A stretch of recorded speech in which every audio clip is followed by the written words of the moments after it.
Okay, so when you hear the word UFO, what's the first thing that pops into your head? Little green men, right? Aliens from another planet. But what if we've got it all wrong? What if the things people are seeing today are the exact same things our ancestors called fairies or goblins or even angels? We're about to dive into one of the most mind-bending books ever written on this. Yeah, so our guide here is the book Passport to Magonia, written way back in 1969 by a guy named Jacques Vallee. And look, this wasn't some fringe conspiracy theorist. This guy was a legit, respected computer scientist and astronomer. He even consulted for NASA. He came at this whole mystery like a data scientist, just looking for patterns. And the pattern he found, well, it is absolutely astonishing. Vallee actually kicks off his book with this old prayer, and it's just a perfect way to set the mood, you know? It's this powerful reminder that forever, people have felt like they were being watched by something they couldn't explain. That feeling of things that go bump in the night, it's not new, not at all. The real question has always been, what are they? All right, so to really get what Vallee is talking about, we have to start with a story. And not just any story. This is the one that pretty much created the entire blueprint for the modern alien abduction, the completely bizarre journey of Betty and Barney Hill. I mean, the scene itself sounds like a movie, right? A lonely road at night. But for them, this was terrifyingly real. They're driving along when they see this strange, totally silent craft. It comes down, down, down, until it's just hovering right over their car. They floor it, trying to get away, and all they can hear are these weird buzzing sounds. But here's where it gets really weird. They finally get home, and they notice their watches are broken. And then the chilling part, they realize a drive that should have taken, 40 minutes? It took them over 2 hours. 2 hours of their life just gone. They had no idea where the time went. And that one little detail, missing time, that became the absolute cornerstone of these kinds of stories for decades to come. So, as you can imagine, they were deeply troubled, plagued by nightmares. They end up seeking therapy, and under hypnosis, a story starts to come out, a terrifying one. Barney, in this calm, almost detached voice, describes being taken onto the craft by these, not men. His description is just so specific, so eerily calm, that it's hard to dismiss. It feels disturbingly real. And just like that, the Hills story basically sets the stage. It creates the template for pretty much every abduction story you hear after that. You've got the missing time, check. The strange, non-human beings, check. Telepathic communication, a weird kind of medical exam, and then all the trauma coming out later as nightmares. This became the classic UFO encounter. Okay. And this is the exact moment where Jacques Vallee flips the entire script. He looks at this whole template, this classic alien abduction story, and he asks this one simple but totally brilliant question. Is this really a new thing, a space-age phenomenon, or have we heard this exact same story before, just wearing different clothes? And with that question, Vallee takes us on a journey. We're leaving flying saucers behind and heading deep into the past, into the world of folklore, to something called the fairy faith. The words are different, sure, but is the experience? Think about it. What we call being abducted by aliens today, our ancestors had a name for it too. They called it being taken by the fairies or the good people. It's the same idea, just a different label.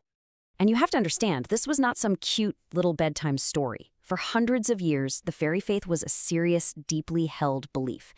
People genuinely believed there was this parallel race of beings living right alongside us, just invisibly, in a place they called fairyland or Magonia. And these beings, they had a very unsettling habit of messing with humans. Okay, so this is where Vallee really starts laying out the evidence, piece by piece. His whole argument is this. If you just strip away the cultural window dressing, a spaceship versus a magical hill, the core of the story, the actual structure of the encounter is exactly the same. I mean, look at this. These stories are not just a modern thing. Vallee digs up cases that span centuries. You've got a midwife in the 1600s being taken to help deliver a baby in fairyland. Then you've got a farmer in Brazil in the 1950s getting snatched off his tractor. The details are different, of course, but the fundamental event? It's shockingly consistent. So let's stack them up side by side. First up, time distortion. You've got the Hills in 1961, losing 2 hours on a 35-mile drive. Then, you've got this old Welsh story from the 1800s about a guy who joins a fairy dance. To him, it feels like 5 minutes, but when he gets back to his village, a whole day has gone by. It's the exact same weird, supernatural time slip. And okay, this is where it starts to get genuinely unsettling. Betty Hill specifically remembered a long needle being stuck into her navel. Then Vallee finds this image from a 15th century calendar. And what does it show? Demons torturing people by piercing their abdomens with long needles. I mean, the parallel is so specific, it's just chilling. And then you get to let's call it the genetic angle. A few years before the Hills, this farmer in Brazil, Antonio Villas-Boas, reports this bizarre story of being forced into a sexual union on a craft. The goal, he was told, was to create offspring. And what do you find in the old lore? Countless stories of incubi and succubi, of fairies taking human lovers, often for the exact same reason, to improve their own race. So you've got the missing time, the weird medical procedures, the genetic sampling. After Vallee lays all of this out, he comes to a conclusion that is just a bombshell. And it has absolutely nothing to do with little green men from Mars. His logic goes like this. Step 1, the pattern of the experience itself doesn't change over time. It's constant. Step 2, what we call these beings, that does change. It changes with our culture. Back in the day, if you were religious, you saw angels or demons. If you believed in folklore, you saw fairies. Now that we're in a technological age, we see aliens. So his conclusion is simple. It's not a bunch of different things happening. It's one single phenomenon that just keeps putting on a different mask to fit our expectations. So if they're not from another planet, where are they from? Vallee's theory is that they're not from outer space, they're from another reality, a dimension that exists right alongside our own.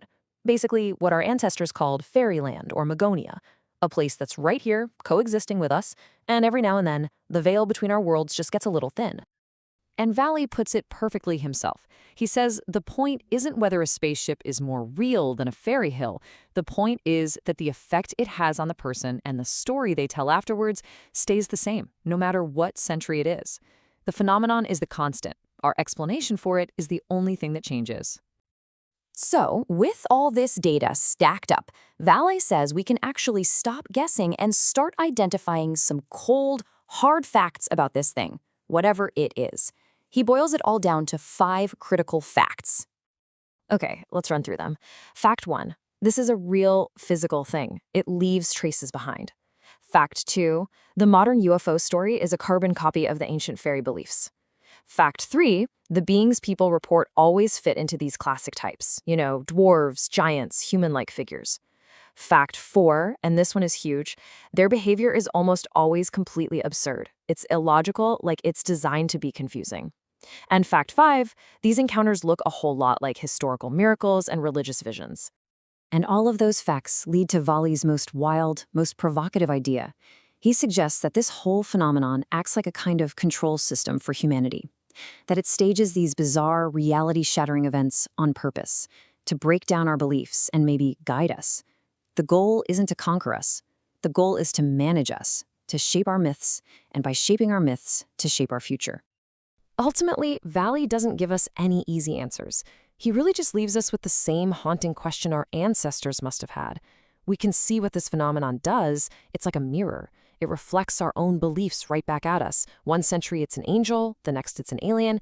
But the real question, the one that lingers, is who or what is holding up the mirror?